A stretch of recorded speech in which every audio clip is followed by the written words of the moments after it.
ना कहीं मन में आता था कि इसे मैं निकाल दूं या नहीं निकाल दूं, लेकिन मेरे साथ मेरा फाइनेंशियल एडवाइजर था। उसने कहा कि इसकी स्टोरी इंटैक्ट है और यू कीप ऑन इन्वेस्टेड, तभी वो पैसा इतना बड़ा बन पाया। Although I am a financial advisor, लेकिन मैंने अपना एडवाइजर अपॉइंट कर रखा है। क्यों? क्योंकि मैं खुद से नहीं चाहता करना। उसका रैशनल क्या है? उसका रैशनल ये है कि जिस दिन मेरे इंश्योरेंस की जरूरत मेरी फैमिली को पड़ेगी, जब मैं नहीं रहूंगा या मैं बीमार होऊंगा, तो एटलीस्ट कोई ऐसा तो हो जो उनके साथ में खड़ा हो उस समस्या में, जो उन्हें हेल्प कर पाए, क्योंकि मेरी फैमिली को नहीं पता है कि कैसे करना है। और तो आप ये देखेंगे कि एक फाइनेंशियल एडवाइजर जो सिमिलर पैटर्न पे जो काम करवा रहे हैं, तो उनके रिटर्न्स ज़्यादा मिलेंगे rather than an individual who is working for his own.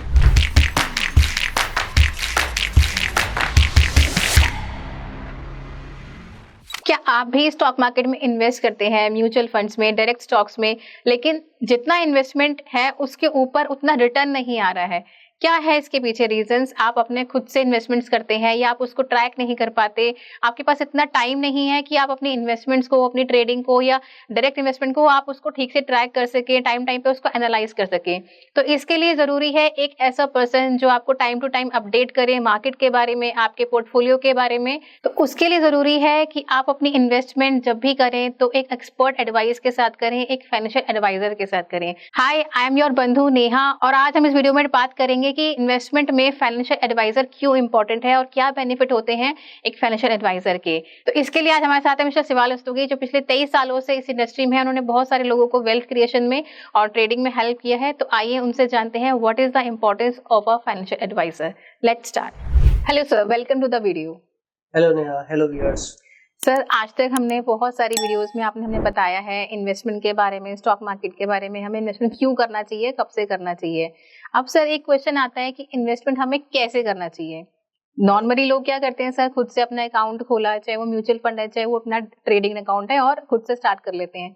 और दूसरा तरीका है कि वो एक फाइनेंशियल एडवाइजर के पास जाके प्रॉपर तरीके से इन्वेस्ट करें। तो सर क्यों जरूरी है एक फाइनेंशियल एडवाइजर का होना, और क्या डिफरेंस है खुद से इन्वेस्टमेंट करने में और उनके थ्रू इन्वेस्टमेंट करने में? ये बहुत अच्छा क्वेश्चन आपने पूछा नेहा। फाइनेंशियल एडवाइजर का रिक्वायरमेंट बिल्कुल उसी तरीके का है जिस तरीके का रिक्वायरमेंट एक डॉक्टर का होता है। अगर कोई भी छोटा इशू होता है, और आप मेडिकल स्टोर से भी दवा ला सकते हैं, आप डॉक्टर के पास दिखा के भी दवा ला सकते हैं। दोनों सिनेरियोज हैं आपके हाथ में, आप जो चाहे उसे चूज कर सकते हैं। अगर आप मेडिकल स्टोर से दवा लाते हैं तो वो एक जनरल एजम्पशन पे मेडिकल स्टोर आपको दवाई दे देता है, जैसे कि पेट के दर्द की दवा ये है, बुखार की ये दवा है, सर के दर्द की ये दवा है। तो वो उस बेसिस पे जो उनकी प्रैक्टिस होती है, उस प्रैक्टिस के आधार पे वो दवा दे देते हैं। लेकिन अगर डॉक्टर से आप जाते हैं और मिलते हैं और आप ये बताते हैं, तो वो रूट कॉज को देखते हैं, उसके हिसाब से डायग्नोसिस निकालते हैं, और डायग्नोसिस करने के बाद में आपको मेडिसिन प्रेस्क्राइब करते हैं। ठीक है, तो एक सिंपल सा तरीका है कि जब आप मेडिकल स्टोर पे गए तो उसने आपकी जो प्रॉब्लम है, एक्चुअल प्रॉब्लम है, उसके बारे में डिस्कस किया और आपको वो मेडिसिन दे दी। लेकिन आप डॉक्टर के पास गए तो डॉक्टर ने पूरा उसका समझा कि कहाँ से रूट कॉज है जिसकी वजह से ये इशू हो रहा है, और उसके बाद में आपको मेडिसिन दिया। तो सिंपल सी बात है कि जो मेडिसिन आप केवल मेडिकल स्टोर से लेके आए हो, तो वहां पे साइड इफेक्ट के होने के chances in terms of percentage ज्यादा है, और अगर आप डॉक्टर से लिखवा के वो मेडिसिन ले रहे हो तो उसमें साइड इफेक्ट के चांसेस कम है। और जो सॉल्यूशन है मेडिकल स्टोर से दवा लाने का, वो एक शॉर्ट टर्म सॉल्यूशन है। लेकिन अगर डॉक्टर के पास आप जाते हो और डॉक्टर को बताते हो सारी चीजें, तो डॉक्टर जो आपको प्रिस्क्राइब करेगा वो एक लॉन्ग टर्म सॉल्यूशन है। इसी तरीके से स्टॉक मार्केट में भी अगर आप फाइनेंशियल एडवाइजर के पास आते हैं, तो फाइनेंशियल एडवाइजर आपको जो एडवाइस देता है वो आपके बेसिक्स को समझ के, आपके नीड को समझ के, आपके रिक्वायरमेंट को समझ के, आपके फाइनेंशियल गोल्स को समझ के, और ओवरऑल मार्केट का पिक्चराइजेशन समझ के आपको प्रोडक्ट या फिर स्टॉक या फिर आपका म्यूचुअल फंड्स रिकमेंड करते हैं, या फिर इंश्योरेंस भी रिकमेंड करते हैं। लेकिन आप अपने से, ऑनलाइन दुनिया है, हर आदमी अपने से करना चाहता है, तो उस हिसाब से वो इतना फ्रूटफुल नहीं होता है कि जितना आप फाइनेंशियल एडवाइजर से पूछ के सलाह लेके कोई भी इन्वेस्टमेंट करते हैं। खुद से करने में रिस्क भी है, जैसे हमें प्रॉपर पता ही नहीं है कि वो चीजें क्या है क्या नहीं है। देखिए, सबसे बड़ी चीज ये है कि आप जब इन्वेस्टमेंट करने जा रहे हैं, इसके अलावा भी आपके पास में और कोई ना कोई काम है ना? हाँ जी। अब आप उस काम में इन्वॉल्व है, चाहे आप जॉब कर रहे हैं, चाहे आप बिजनेस कर रहे हैं, आप किसी भी तरीके का जॉब करेंगे तो आपको 9 to 5 वहां पे डेडिकेटली जॉब करना है, ठीक है। इसी तरीके से बिजनेस भी करते हैं तो आजकल बिजनेस भी आसान नहीं है। सुबह 9 बजे से लेकर रात में 9 बजे तक भी बैठना पड़ता है, या जिस तरीके का जिसका बिजनेस है तो वो टाइम इन्वॉल्वमेंट हर बिजनेस में रिक्वायर्ड होती है। तो जब आप अपने बिजनेस में या फिर अपने जॉब में 100% डेडिकेट होके काम कर रहे हैं तो आपके लिए थोड़ा डिफिकल्ट हो जाता है मार्केट एनालिसिस करना, अपने रिस्क मैनेजमेंट को समझना, अपने फाइनेंशियल गोल्स को समझना और उसके लिए काम करना। तो वहां पे आपका जो फाइनेंशियल एडवाइजर होता है वो आपकी हेल्प करता है, आपको बताता है कि भाई आपके लिए क्या जरूरी है, क्या जरूरी नहीं है। मैं हमेशा कहता हूँ कि जो फाइनेंशियल गोल्स होते हैं वो एक जर्नी की तरह होते हैं, ठीक है। हम जब दूर से कोई भी इन्वेस्टमेंट देखते हैं या किसी दूसरे का इन्वेस्टमेंट देखते हैं कि उसने 100 रुपए लगाए थे और उसके 2000 रुपए हो गए, 5000 हो गए, 10,000 हो गए, ठीक है, ऐसा हम सोचते हैं। लेकिन तो हमको क्या होता है, एक लीनियर लाइन दिखाई पड़ती है कि 100 से 5000 की दूरी उसने तय की, और it is very good to invest in markets, right.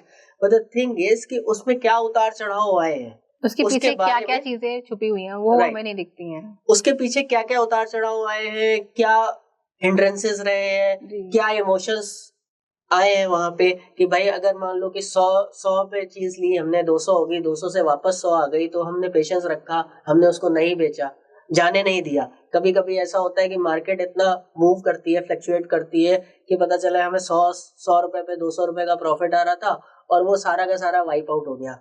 अभी क्या होगा कि जब हम 150 पे जाएंगे वापस से तो हम उसको निकाल देंगे। तो वो पेशेंस और वो ऑब्जर्वेशन कहाँ से आप लाएंगे?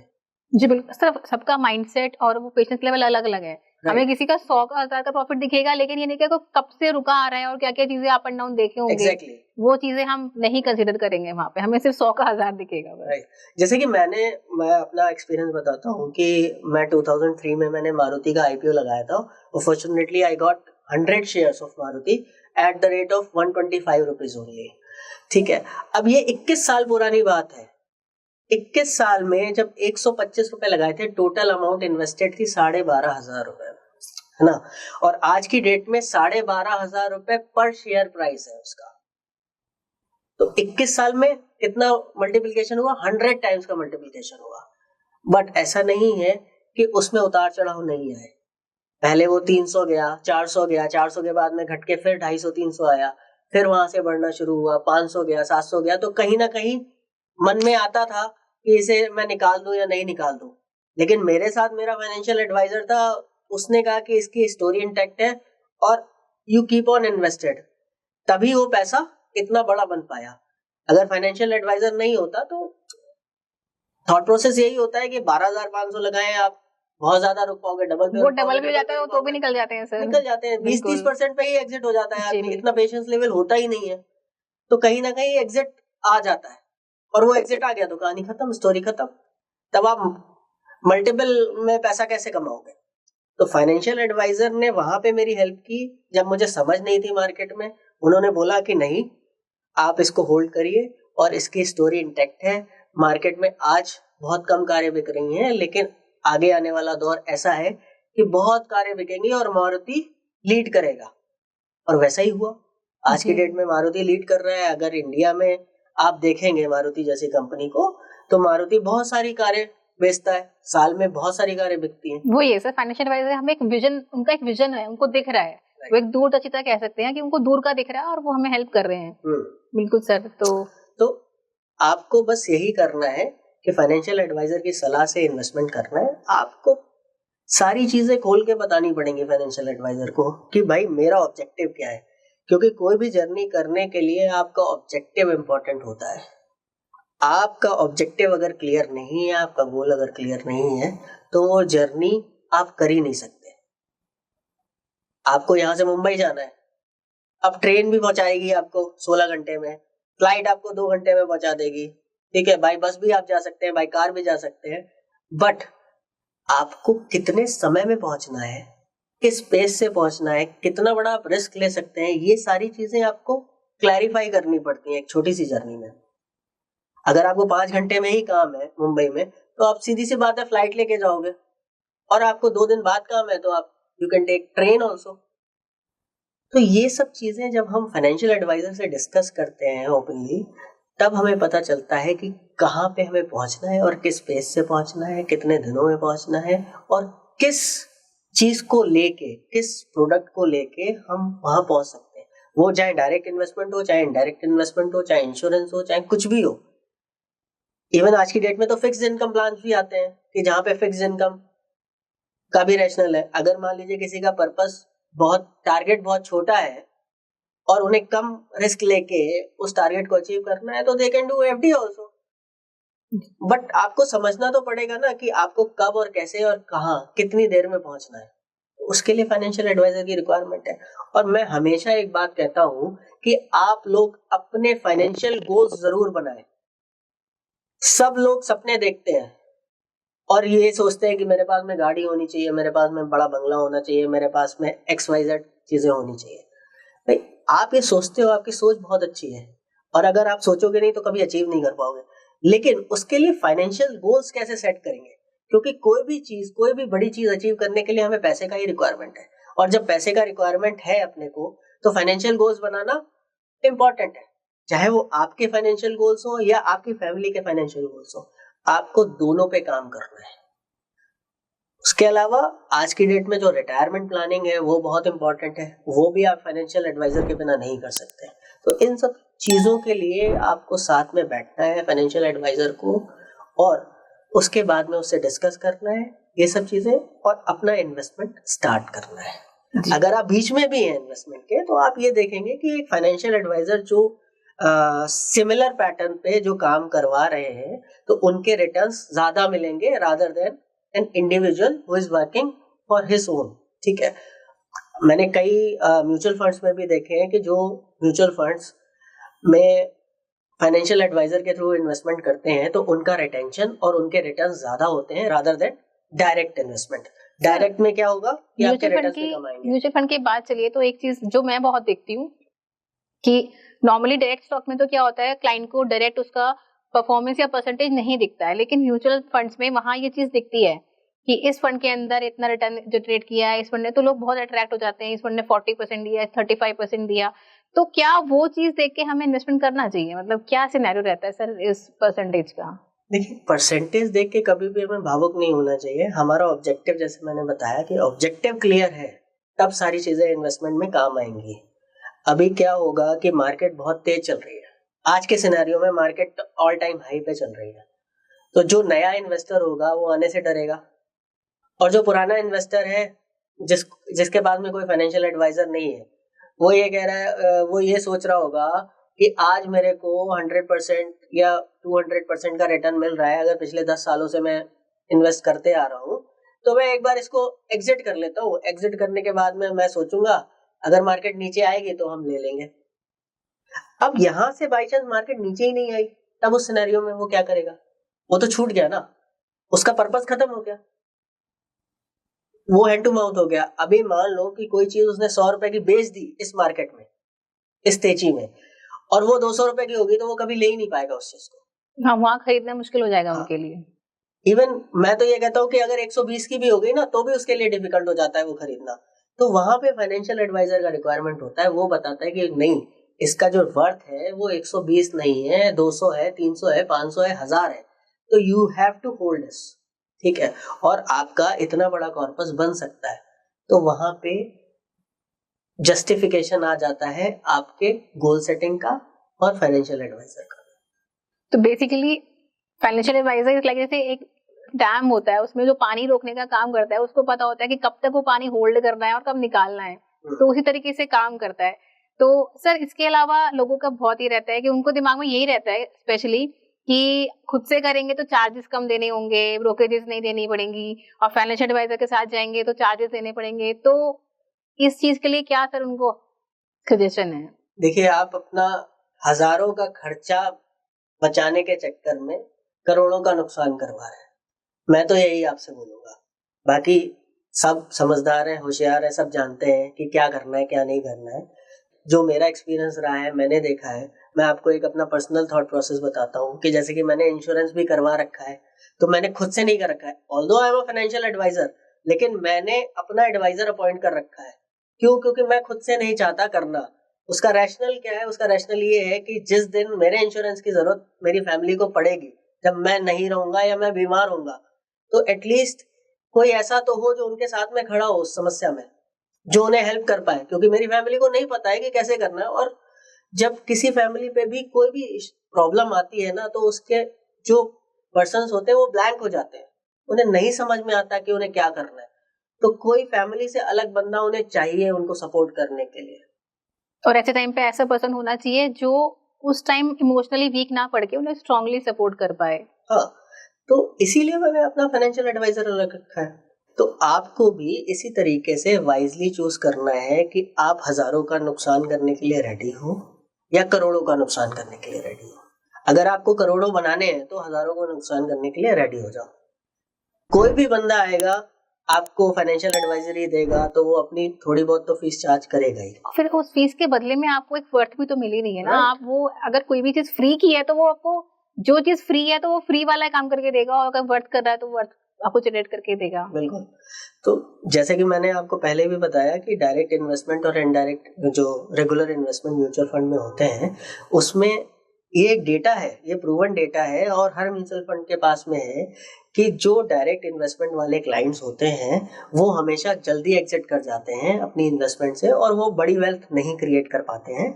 लेकिन अगर आप बात करें जो रेगुलर इन्वेस्टर्स हैं, जो रेगुलर इन्वेस्टमेंट करते हैं, फाइनेंशियल एडवाइजर की सलाह पे करते हैं, तो उनका इन्वेस्टमेंट लंबा चलता है और उसमें जो ग्रोथ होती है, जो रिटर्न्स होते हैं वो भी बहुत अच्छे आते हैं।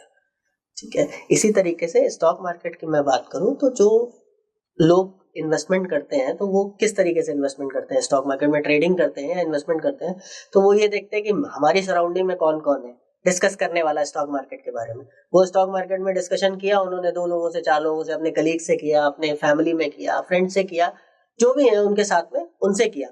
अब वो तो सेम माइंडसेट के लोग हैं ना, जैसे आप हो वैसे वो है। उन्होंने भी कुछ ऐसा बड़ा अचीव नहीं किया। आप जिससे सलाह ले रहे हैं वो भी आपके जैसा ही है। वो भी आपके जैसा ही है, तो जब वो आपके जैसा होगा तो आपको सलाह भी तो वैसी मिलेगी ना। जी, वो भी आपको पेनी स्टॉक्स बताएगा। ये तो बिल्कुल वैसा हो गया ना सर, डफर ने डफर से ही सजेस्ट किया कि सिलेबस को कैसे कंप्लीट करना है। नहीं नहीं, देखिए ऐसा नहीं मैं कहूंगा, मैं तो बस ये कहूंगा कि आप सेम माइंडसेट के आदमी से बात कर रहे हैं, ठीक है। आपको अगर सजेशन लेना है, जैसे कि एक जनरल आदमी दवा के लिए, जैसे मैं आपको सजेस्ट करूं, आपका पेट दर्द है तो मैं कहूं फलानी गोली आप खा लो, ठीक है, तो मैं डॉक्टर हूं ना आप डॉक्टर हो, जी बिल्कुल। ठीक है ना, हम मेडिकल लाइन में कभी स्टूडेंट भी रहे। तो ये उसी तरीके से हो गया कि जैसे हम आपस में डिस्कस करते हैं, अरे फलानी दवा खा लो सही हो जाओगे। अब इट इज नॉट गारंटेड ना।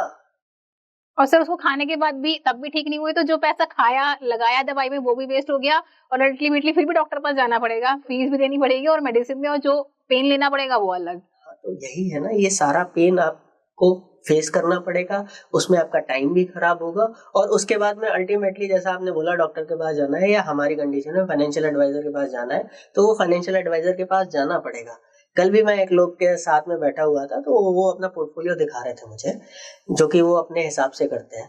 तो मैंने देखा कि केवल उनके 12 स्टॉक्स में से केवल 2 स्टॉक्स थे जो आउट परफॉर्म कर रहे थे, वरना सारे ही डम पड़े हुए थे।